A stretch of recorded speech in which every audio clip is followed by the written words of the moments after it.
Can you slow down, please? Oh, you're like a racehorse that's been sitting in the stable.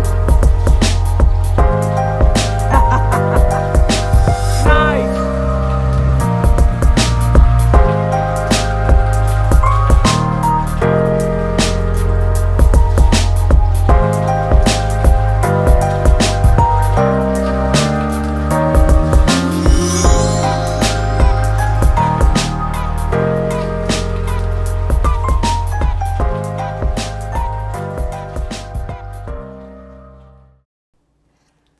Welcome back to REV Endurance Sports and a special edition. We haven't done a REV show in a couple of weeks. Jess has been sick, then I was sick, and then work and riding. And when we do a REV show, we typically do it on date night, which is typically Jess's only day off, but we've been riding instead. And I think some of you have seen some of our rides on Strava and or on YouTube. So, welcome back. Thanks. It's good to be back on the REV Show. Yeah. So what we're going to do today is really just talk about wool clothing, and wool, I guess, moth infestation protection. And this came about because Jess and I were out riding. I would like to tell the story myself, if you don't mind. Yeah. So, about a week ago, George and I were out for a ride. I was sucking George's wheel as usual. And from my vantage point, I could see on the back of one of his new wool jerseys, a tiny little hole. And when I saw it, I was alarmed. Because I immediately thought, oh, is that a moth hole? Because if it is, we're in trouble, because we've probably spent, $1,000 to $2,000 on a lot of wool kits over the last year because it's so awesome and we love it so much. And the last thing you want is a moth hole to pop up. So anyway, I'm riding behind George. I see this little hole in his jersey and I'm like, oh my gosh, we need to be on moth awareness, moth alert. And if that's a moth hole, we're screwed. But I'm pretty sure it wasn't a moth hole because I don't think they appear in just single holes. Anyway, during this ride, I was like, we need a cedar chest. So I'm going to do whatever it takes to get a cedar chest to protect our investments that we've made in our treasured wool kit. That's how this episode came about. Yes. And so one of the things I've learned about Jess is when she gets an idea in her head, I just get out of the way and just let her do her thing. I'm very stubborn. I don't know. Did you ever go on eBay or was it only Marketplace? I didn't go on eBay. I went onto Facebook Marketplace because I know cedar chests are large, so I didn't want to bother with shipping costs. I wanted something local. And also, George and I were actually very thrifty, both of us, which is really great as far as couple harmony is concerned. We're totally on the same page as far as, hey, let's try to find a used piece of furniture that can suit our needs instead of spending, 200% more on a brand new piece. So thankfully, today I had today off work and scouring the Facebook Marketplace pages, not 6 miles away from us, someone just today posted a cedar chest for sale, used, $40. Yeah. No kidding. Yeah. And so as soon as I saw this posting go up on Facebook, I ran upstairs where George was in our bedroom, and I was like, George, I'm like, at 2 p.m. Yeah, whatever you got planned, scratch that. Because at 2 p.m. today, you and I are going to drive 6 miles away to pick up this cedar chest. And he was like, okay, I am there for you. And what a pleasant transaction that was. Right? Yeah, it was awesome. if you've ever tried to buy something on Facebook Marketplace or sell something, you know that it's usually a nightmare. A nightmare. So all parties involved today were completely thrilled with the ease and the pace of transaction. And Yeah, I mean, this whole thing started only a few hours before we picked it up. I mean, this gentleman was probably very happy that he listed something and got it sold within hours and not days, weeks, or whatever. Yeah. he was super happy. Yeah. So anyway, around 2 p.m., George and I drove over there. The guy, he was a guy who was maybe our age, a little older, but he was there at his dad's house, who his dad was 90. 90 years old. Yeah, 90. It was pretty amazing. And so this... Still walking. Still, yeah. Yeah, still walking, Yep. still talking. Yep, Had a still- little trouble hearing. Yeah, but other than that, he was very, very well, I wouldn't say kept, but, you know, he just seemed like, I wouldn't have guessed he was 90. Let's put it that way.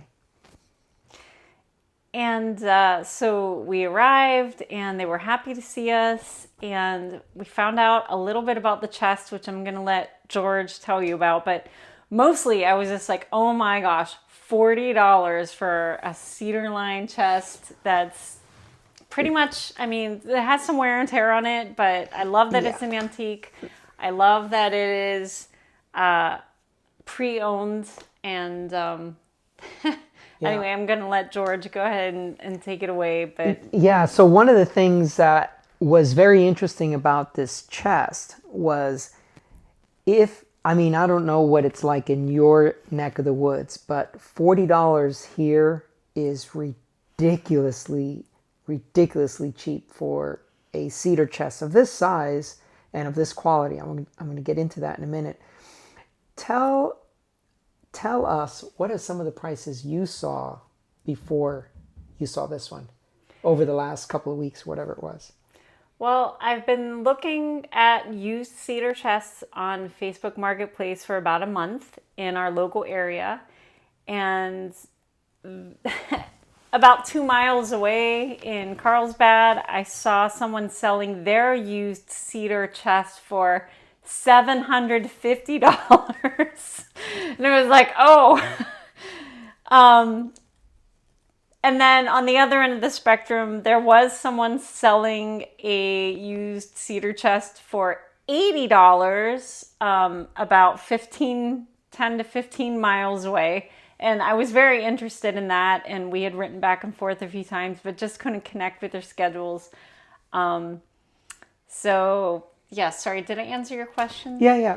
I mean, it was just to give you the perspective or the spectrum of pricing. And I did want to say one more thing, sorry. And I told you this earlier, but usually whenever you're buying something from an independent buyer, there's a little bit of haggling or bartering involved. Like someone says, oh, I'm selling you this chest for like $500. And then you come back and you say, well, would you take $450 for it? And they're like, okay. And everybody walks away feeling like they made a good deal. But the offer on this chest was $40, and sight unseen, it was like fine. Okay, I'll take 40. Well, I mean, I wasn't, like I told George, I wasn't going to insult the gentleman by asking for a lower price because I knew $40 really was a huge bargain, and for the convenience and everything, it just, so I wasn't going to ask him to I think the difference it. here was that this gentleman was trying to sell everything in this person's home, the 90-year-old man's home, so he could put him in assisted living. So he was not looking to make a profit. He was just trying to move the furniture out. And that made it probably much easier for you. The pricing was good. Transaction went well. You know, meeting and picking up. And yeah, I think that was the big thing. So I do want to talk about one thing. Tell me about the brand and why you chose that brand. Because there is a brand, and believe it or not, these things have brand names. Lane. Thank you. It was like, I can't remember the name I of it now. finish your sentences. Lane. L-A-N like Nancy, E like elephant, Lane. Yeah, I'd never heard of it before until about a month ago when I started researching cedar after I saw the hole in George's jersey, and I was like, oh, okay, I got to find the cedar chest. So anyway, this company kept coming up over and over. Lane, they, I guess, have historically made a name for themselves in making hope chests, which I never had one growing up. But a lot of you probably know what a hope chest is. I think the viewing demographics, 60 plus, 70 plus, yeah. And it seems to be mostly like a female, like a woman thing, or like a coming of age, a young girl becoming an adolescent and turning into an adult, starts a hope chest that's gifted by people in the family, and for one day when she is married, and then she will have all the stuff in her hope chest to provide the happy home for her family. So, there's a lot of nice sentimentality behind having one. Now, our hope chest is to protect our wool kit.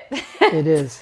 So that hopefully we will be cycling in these same clothes for decades to come. Well, some of this stuff here is decades old. We'll get into that as well in a minute. But the next thing was the gentleman who sold us the chest. It was his mother's cedar chest, and she got it. Listen, wait to hear this. She got it in the 50s. Now, that was before I was born. before I was born. So if we just say, well, actually, there's a certificate in there for December of 1951. So I think that is just awesome. That is really cool. Yeah, and the gentleman who we bought it from, he said his mother had a bunch of baby clothes, a bunch of photos, and some dresses and stuff. And of course, a cheerleading outfit. Yeah. A cheerleading outfit. Yeah.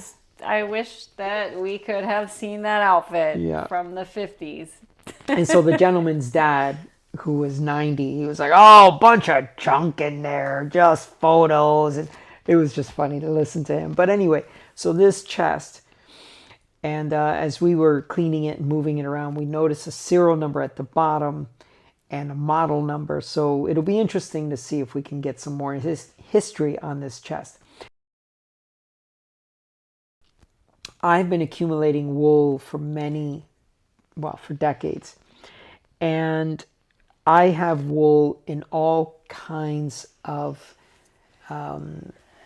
accessories.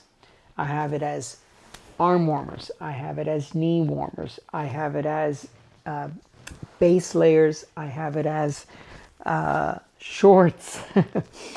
I have it as jerseys, and then I have it as what's called a wool trainer. And a wool trainer is something that doesn't actually have pockets on the back, and it's just a nice thick jersey. And when Jess noticed the tear, because it's actually a tear on my jersey, it was just a bush or something. I know exactly when it happened. So it wasn't a moth at all. Yeah, it was a narrow road. I had to move in. Car was coming, and there was a branch in the bike lane just hanging over it, which there's overgrowth everywhere. But I thought the next segment would go into some of the pieces that I've collected, and honestly, I wish I had more. I mean, I really, really wish I had more. If you're a young person and maybe you just started cycling during the pandemic, you have never heard or seen someone wearing wool, jersey, base layer, arm warmers, knee warmers, any of that stuff. And just like my steel bike, you will look at my wool and think, oh my God, why are you wearing that thing? You're going to spontaneously combust from overheating. Which, of course, those of you who are older and watching my channel know that that's not true. Wool is antimicrobial, just naturally. So it doesn't stink. You wear it day after day after day, and it will not stink. I remember the first time you told me that, I was thinking to myself, I don't think so. Like, it probably smells so bad, but it doesn't. Yeah. You will see sweat stains all over it. You will see it actually will start to get a little bit not as soft and pliable, right? And that's just your salts and your sweat that has got on it. So if you're doing a multi-day tour and you're lucky enough to do it during the summer months, take it off, lay it on top of a hot rock, let the sun bake it, and it'll be fine. If you don't have laundry facilities. I don't launder my wool on a daily or by ride basis. I wait several rides, many rides sometimes, before I wash them. And it's something I had to edify Jess with, because she wanted to, wash it after every ride. I'm like, you don't have to. The acrylics, the polyesters, the nylons, the spandex, that stuff, it stinks an hour into your ride, let alone hours after your ride. So, yes, go ahead. I would just say that most of my, in fact, probably all of my wool pieces, because they're relatively modern, they're not 100% wool. Yeah. So they are mixed with a little bit of acrylic or synthetic. Yeah.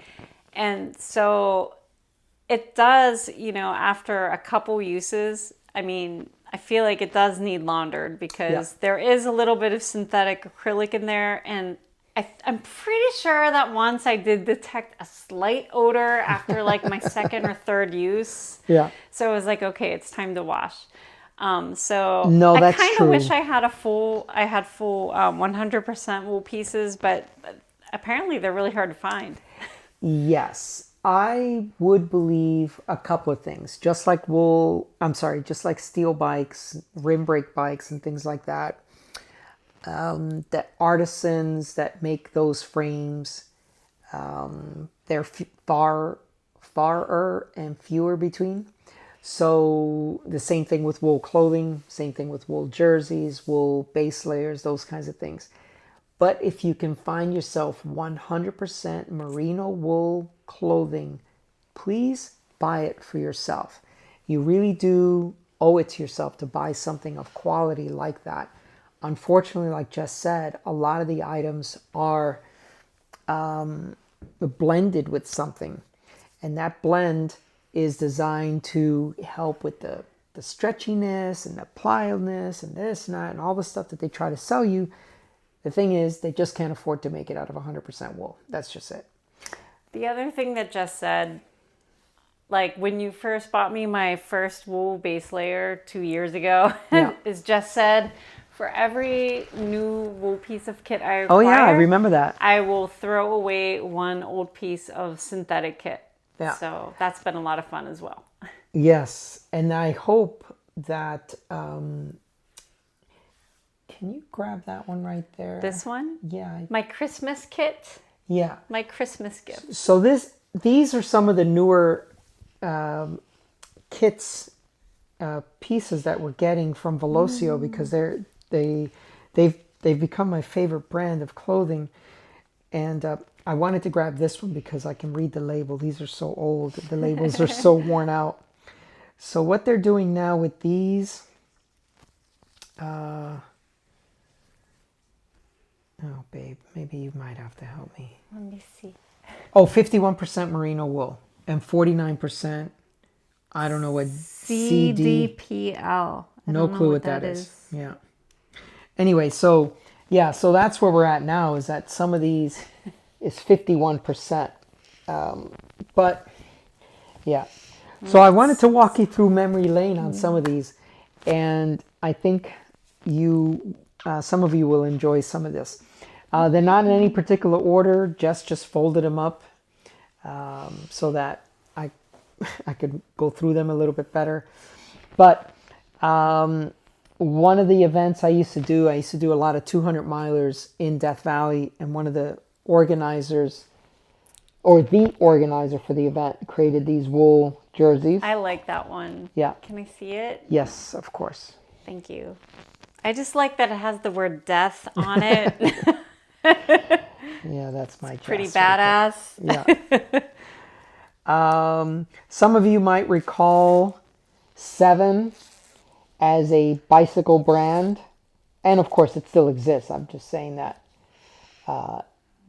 if you're not from the East Coast or you are not into titanium and steel, then you probably don't know much about 7. It reminds me of that song by Prince, "Oh, 7, and we'll watch them fall. Oh, I They don't know that stand one. in the way of love, and we will smoke them all." Oh, I don't know that one. Brooks saddles, of course. You would, of course, have a leather saddle and a wool jersey if you are a retro person. This one here is one of my favorites, not just because it's just black and white, which is very, very traditional and stark looking, but some of you know what this is, and of course this is Eddie Merckx's, one of Eddie Merckx's teams.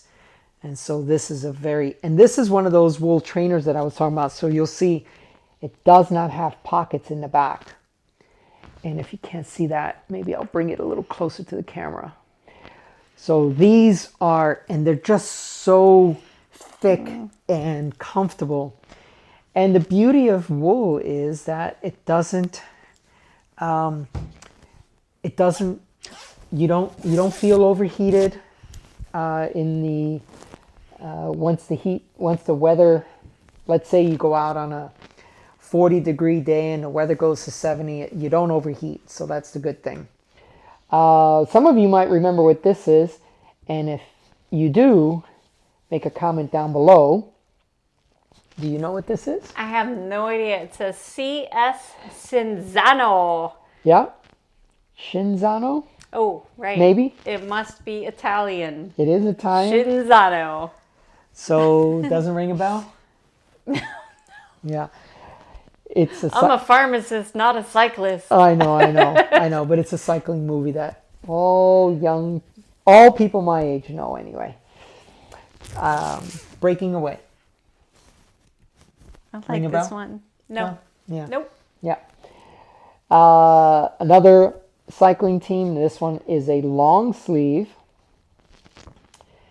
And this is one of my favorites as well because it's so plain.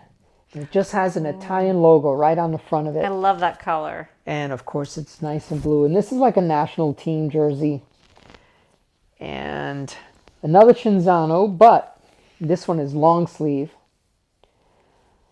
George, how come you don't wear any of these ever on your bike? I've never seen you wear a single one of these. I used to wear these a lot, but since now I run a business, I wear my team clothing a lot, so yeah, that's why.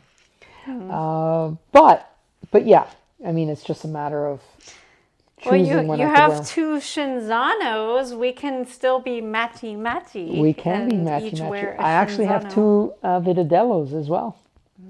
One short sleeve, one long sleeve. As long as I can wear the blue one. Well, that one doesn't have a match. Oh. Descent, Okay. you guys might know that brand as well. Does that mean descent? Yeah, probably. I don't know. Descente. Descente or something. I can hear John Howard already talking about, I don't know why people like Campagnolo. I honestly don't get it. The stuff is just not that good. It's completely overrated. But anyway, there's a Bianchi Campagnolo jersey. I just don't understand why people like Campagnolo. It just is completely overrated. It doesn't do anything better than anything. Not better than Shimano anyway. Here is another of Eddie Merckx's teams. Oh, Molten. No, Molteni. Oh, Molten. Molteni. What do I know? What do you know? I mean, it looks like it says Oh, there's an eye. Because you didn't see the eye. All right. It was folded over, unfortunately. But this is another one of those wool trainers, no back pockets. This thing is, I mean, just touch that. I mean, It looks 'cause you very haven't- retro. Yeah. Well, I mean, it looks like it's out of the 70s. it is. Yeah, it is it's an exact replica. Yeah. It's heavy. Yeah, I know. I've worn a lot of these. It's heavy. Yeah, because it's not supposed to be a race jersey. It's just supposed to be a trainer, like something you wear when you're just out riding with your mates for coffee or something. And then another Brooks one. I like this one because it's nice and just black and tan, as they say. But I also like it because, if you can see that, and I can't pronounce that properly, so someone can help me. Leroyka, I guess it's called. And that's those flashback to the 80s races. And I see a little corrosion on the zipper, so I'll definitely have to lube that up and get that going. And then the other Vitadello, this one's the short sleeve one. And then I just have a pile of base layers and socks and, I mean, just so much stuff in wool that I wear underneath. And, you know, a tip for you, I strongly suggest that you wear your wool against your skin. So you have all these other acrylics, you have all these other synthetics, and you have to wear your team kit because you're sponsored by them or you're getting whatever at the local bike shop. Fine, wear your team kit, but wear those base layers, wear those socks, wear those things close to your skin, because that's where the wool will do the most benefit for you. And now let's talk about the chest a little bit more, because this thing is in fantastic shape. For being, how old is it? It was, we think it was manufactured in 1951. Yeah, there's a little, oh, it's a funny thing. We thought this thing got locked up in transport, and it turns out you have to push this and then lift. It was funny. It was freaking out. I'm like, George, we were somehow it locked Yeah, while we were both freaking out. dragging it up the stairs. So this thing is stapled to this, so I'm just going to leave it there. But it actually has a date of December 1951, which is super, super cool. And then Jess noticed this on this other paperwork. And I can't believe, like, all this original paperwork is here. And it's item number 10, I think she said. Yeah. So it says a patent, chemical, blah, blah, blah. And I'm wondering, okay, so maybe something was safe in 1950, but maybe it's not safe anymore. Well, yeah, so I saw that, and right away I'm like, oh my gosh, is it like What chemical? asbestos? Like, what? You never know in the 50s. But so if anybody knows, I actually tried to Google it. I'm like, what chemical did they coat these lane chests with? Yeah. That will help diffuse the aromatic nature of the cedar throughout. Yeah, but so I there's couldn't a bunch find a of quick Google answer. So yeah, so there's a bunch of patents on here. There's some good branding inside here. There's yeah, I mean, it's just in such great shape considering it's 70 plus years old. May I? So I'm just like, I'm wowed with the find that Jess made. It's got this little shelf, if you can see it here, so we can put maybe the Socks. small. What's that? Or socks. Yeah. That's what I imagined. Wool socks go on the shelf. Yeah. And there's not going to be enough room for all my wool socks. but yeah, there's. I mean, I don't know. We've already decided I'll get the left half. George's stuff goes on the right. Yeah. And we'll just pile it in and try to organize it. Yeah. So I am completely impressed with the 73 years that this thing has been in existence, probably moved around from house to house. Well, I don't know. Old people probably, in those generations, they probably didn't move around as much as we do. But Yeah, probably not. But yeah, this is This is in great shape. And then, of course, we have a new addition to the family. To the wool family. Yeah, to the wool family. So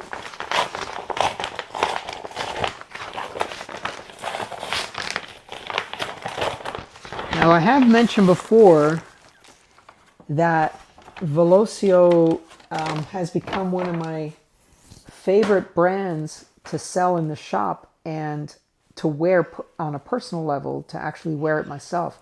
Notes to everybody, we buy this stuff. We don't, it's not given to us. It's not sponsored. Yes, correct. That, you know, and that's important. I probably should have said that early in the video, but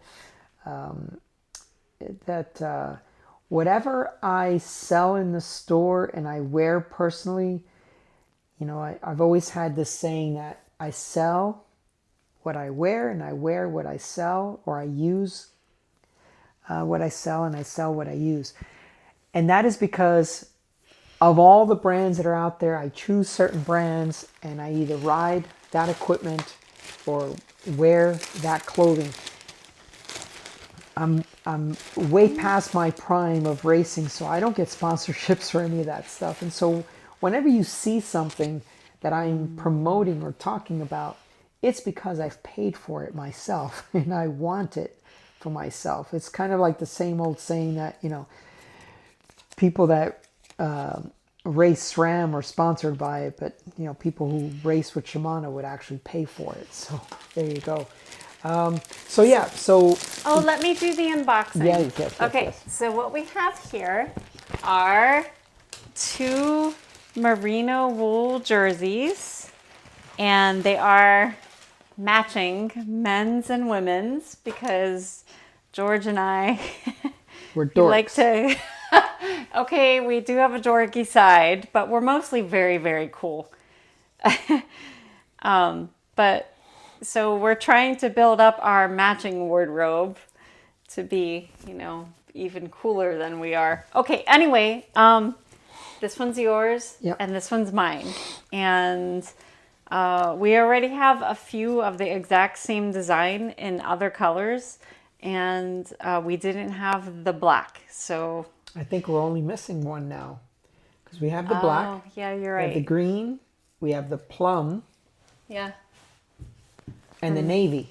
Yeah, so we've got 4 out of the 5 colors. We're missing That's that. how much we like these jerseys, Yeah. people. They are super thin. In fact, there are times when I've worn a base layer and 2 of these thin jerseys, one on top of the other, so I can have a zipper to ventilate without wearing a shell or without wearing a heavy jersey or, a heavy jacket. I've just gone wool base layer and then 2 of these thin ones where I just layer them and I have a lot of ventilation options. And yeah, these things are... So I just looked at the label because I was not sure, and they are 75% wool. So that's actually pretty good these days to get something that's 75, 80% wool. And then let me see what the rest of it was. Go on. Well, Jess. we needed another color because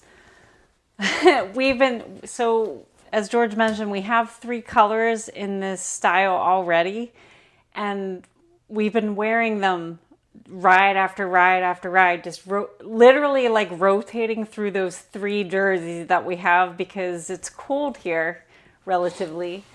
It's winter time. So I'm like, we really need to get another one, so we have at least 4 to rotate through. So now we have black.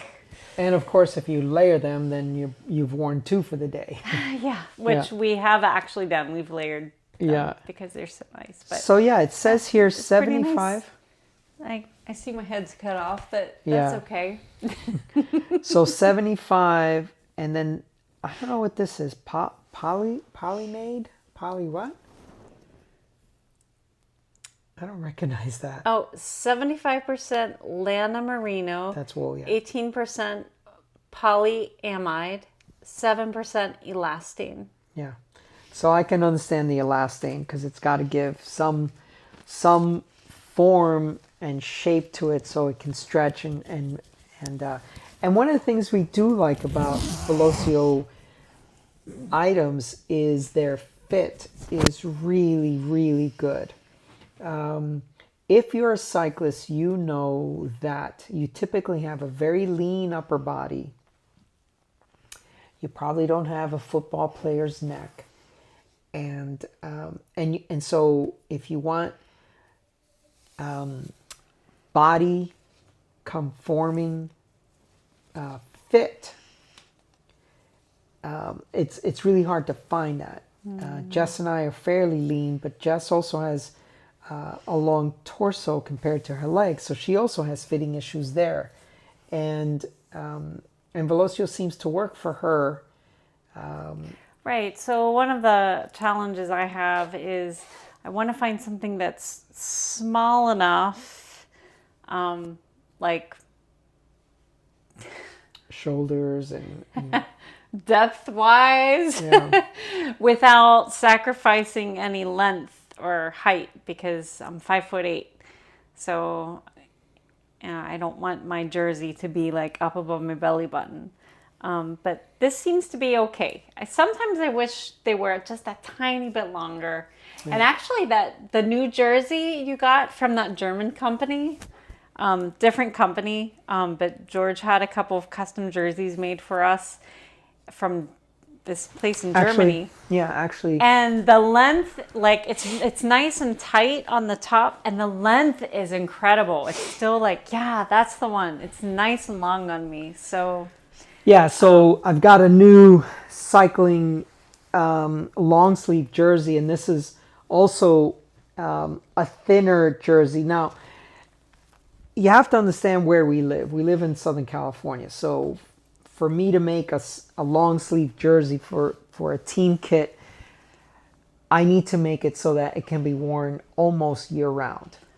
I can't make it too thick. So this is a fairly thin long sleeve jersey. So during the winter months, you layer up, this will be fine. We've had, overnight lows of 36. We had some frost warnings the other night, right? Yeah. So it's pretty crazy. Yeah. So it isn't that end of days. Right. So it isn't so much that we are pampered here. I mean, sometimes in the winter months, it'll get down below freezing. But also during the summer months when, I should say spring and fall, you can have a 30-degree temperature swing. And if you head out early in the morning, a nice long sleeve jersey till around noon is just about perfect. And you get your UV protection, you get your warmth, and then you're home before it gets too warm. But even still, if you're riding at a good enough clip, you never really overheat. So yeah, this is the new team kit that I have, and of course Jess helped with the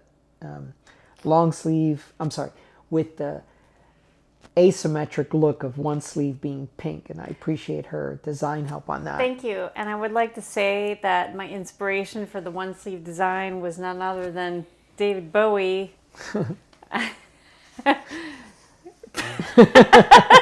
Why not, right? Yeah, so what I would love to do is hear from some of you folks how you take care of your wool. Do you have wool? Have you ever heard of wearing wool during, not so much the winter months? I think that's fairly common. If you're a hiker, if you're any of those people, you know that wool is your friend. But how many cyclists out there are fairly new and have never heard of wool? Like, you think the only thing that is good now is all the man-made synthetic materials. Oh, and I want to hear about the moth horror stories. Like, okay, I had, a pile of wool clothes that I loved that was decimated by moths, but I was able to salvage them and repair them, and it turned out great. And please tell us those stories too. Yeah. So in my regular dresser, I do have, and I'm sure you've seen them, the little cedar discs that I have, and I have them spread out and Yeah, about. I have seen them up there. So that's kind of a hybrid, right? You have your regular dresser, and then you throw in some cedar stuff in there. But this is now a much more comprehensive approach, and of course, that's what Jess would do. Yeah, and Given the time. earlier tonight, I told George we should watch there's a movie, it's a Godzilla movie, Godzilla versus Mothra. And I feel like we should watch that just to be like, yeah, our cedar chest is all we need when Mothra comes to town. It's like the Just hide in Godzilla. there. It's like the Godzilla protecting us from Mothra. So yeah, there's only one more color, and that's the rust. Oh, for the... Yeah, and some of you, if you follow us on Strava or Instagram, you'll see that we now have the rust bottoms, and they're very bold. I They're think bold. it takes a very bold person to wear like maroon or rust colored bib but shorts. they look fantastic if you take the chance and you decide that I want to be different than basic black bibs. They look fantastic, and they stand out. So someone's going to ask you, "Wow, those are." I mean, they have a logo on the side, but in case they don't see the logo, but They're not for the faint of heart. they're not. They're not. If you are very conservative, which I am, by the way, in many ways, but when it comes to my cycling stuff, I need to get out of the basic blacks. But we wanted a black jersey. I wouldn't say you're conservative at all in any way. Are you sure? Yeah, well, except, financially and Business. yeah, I mean, like the way we both like the secondhand stuff and Yeah. salvaging things when they can be. Yeah. Yeah. So, so a completely different Rev show tonight. I just wanted to get back in the swing of things because we've been out of the game for a little while, and we appreciate those that watch and those that ask about it. What do you got going on over there? Well, I have our very first load of items that we're going to put into our cedar chest, aka our hope chest. Yeah, Just some of your vintage sweaters that are your prized possessions from way before you ever met me. But hopefully the chest will keep them safe and keep those horrible evil moths away. And way before I ever thought I would have I would need a cedar chest, let's put it that way. And I'm putting them on the right side because, as we said, the right half of the chest is going to be George's and the left half will be Jess's. So his and hers. Yeah. There's lots of space in here, so I think there's going to be plenty of room for all of our stuff. But for now, maybe one day we'll need a second one. Yeah. All right. Well, that's all for today. A little bit different format. Oh, not so much the format, but the content. The location. Yeah, the location. So just from our little home. Yeah, just didn't want to be in the shop today. Jess and I have had a little bit of a bug. It's gone on for a few days, and took the day off to recover. And towards the end of the day, towards the evening, we both started to feel good enough to okay, let's do a show. So anyway, thank you so much for tuning in. Please like and subscribe, and we'll see you up the road.